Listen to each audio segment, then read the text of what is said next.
Buenas tardes. Van a escuchar cuáles son los siniestros planes de la UNESCO, según el obispo de Córdoba, para los próximos 20 años. El ministro de la familia del Papa me comentaba hace pocos días en Zaragoza que la UNESCO tiene programado para los próximos 20 años hacer que la mitad de la población mundial sea homosexual.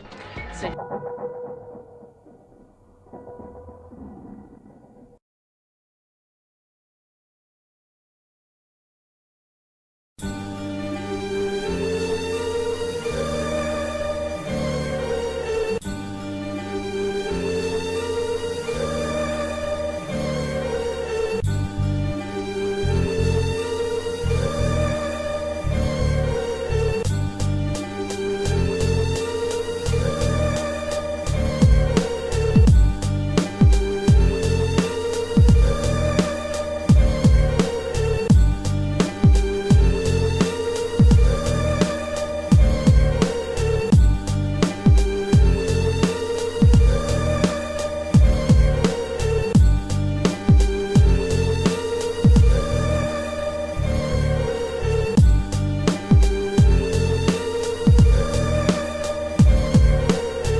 Notre but, dit-elle, c'est d'en finir avec la division sexuelle du travail dans lequel la femme est mère. Nous ne voulons plus qu'on dise que les femmes sont mères. Nous ne voulons plus qu'il soit dit que les femmes sont déterminées à porter des enfants. Il faut désormais que les hommes portent des enfants comme les femmes. Mais c'est dans les textes. Ce n'est pas moi qui l'invente. Autre citation. La suppression de la famille biologique. La suppression de la famille biologique fera aussi disparaître l'obligation de procéder à la répression sexuelle. L'homosexualité masculine, le lesbianisme, les relations sexuelles extramatrimoniales ne devront plus être considérées comme une alternative, comme quelque chose que l'on tolère.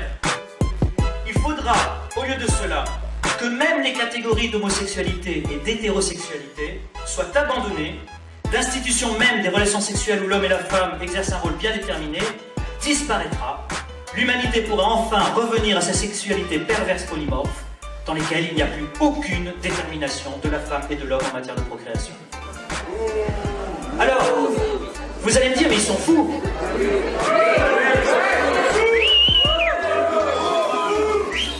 Ouvrez l'internet à nouveau, prenez Wikipédia, prenez le Wiktionnaire.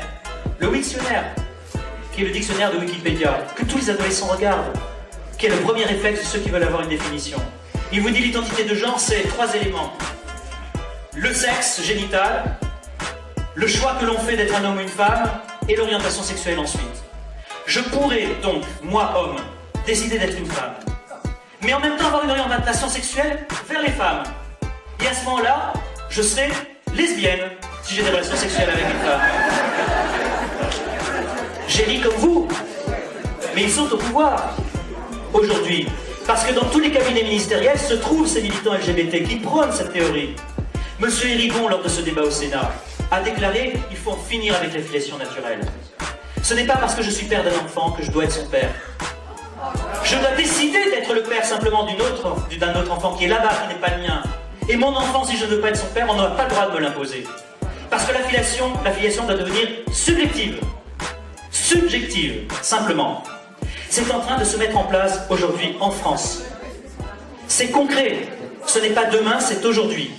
Alors, que veut-on créer comme société? Et quelles sont les conséquences en 2 mots? Les conséquences, c'est une société qui est celle de George Orwell et d'Aldous Huxley dans Le meilleur des mondes, 1984, et bien pire. C'est une société dans laquelle on dit désormais il n'y a plus de raison de demander aux femmes de faire des enfants, c'est scandaleux. Financé par l'État, favorisant la GPA, parce que ça va devenir un droit fondamental. Je vous préviens dès aujourd'hui, si le mariage homosexuel passe dans la loi, toutes les institutions européennes condamneront la France si elle ne met pas également la GPA et la PMA. Parce qu'à partir du moment où ce sera autorisé pour les couples hétérosexuels, on n'aura plus le droit de le refuser aux couples homosexuels. Alors la société, donc, c'est une société où il n'y a plus de rôle déterminé pour les femmes, et à partir du moment où on va mettre des structures très chères, qui vont coûter cher, et des structures de service public, eh bien il arrivera un moment où on dira aux femmes qui désirent avoir un enfant, mais dites madame, vous vous rendez compte que vous êtes en train de céder aux déterminismes sociaux? Que vous êtes en train de céder aux stéréotypes les plus abjects? Vous vous rendez compte que votre attitude est une violation de la dignité humaine?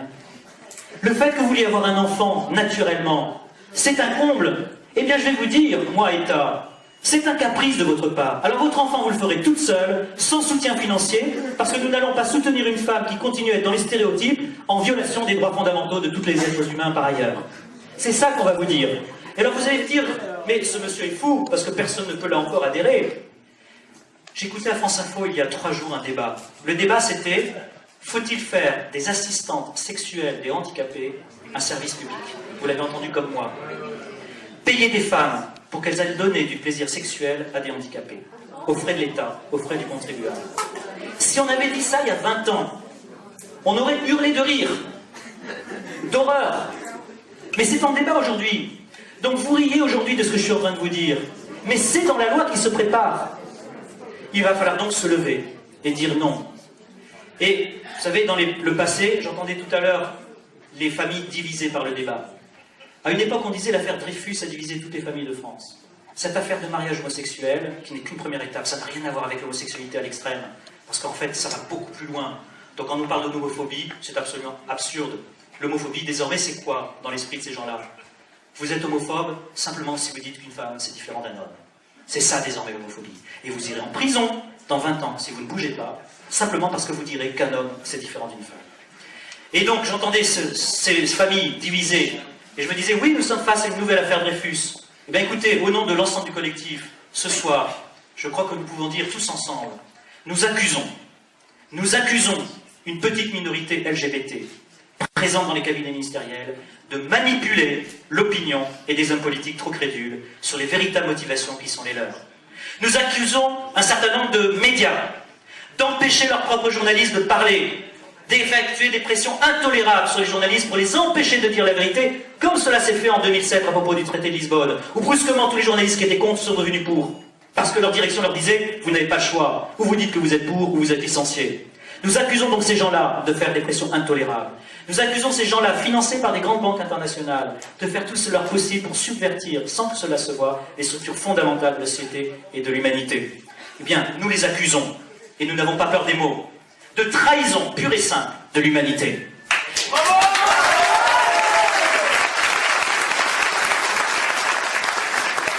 Et nous les convoquons le 24 mars prochain, nous les convoquons à l'occasion de la manifestation devant le tribunal de la vraie démocratie.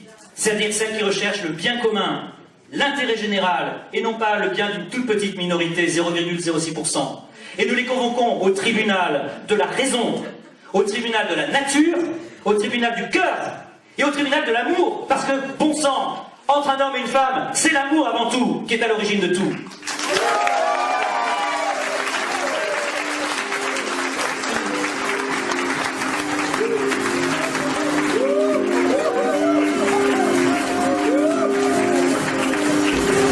Os pido en este momento que vamos a hacer la colecta que seáis generosos. Nos gustaría poder hacer estas cosas bellas sin tener que gastarnos nada.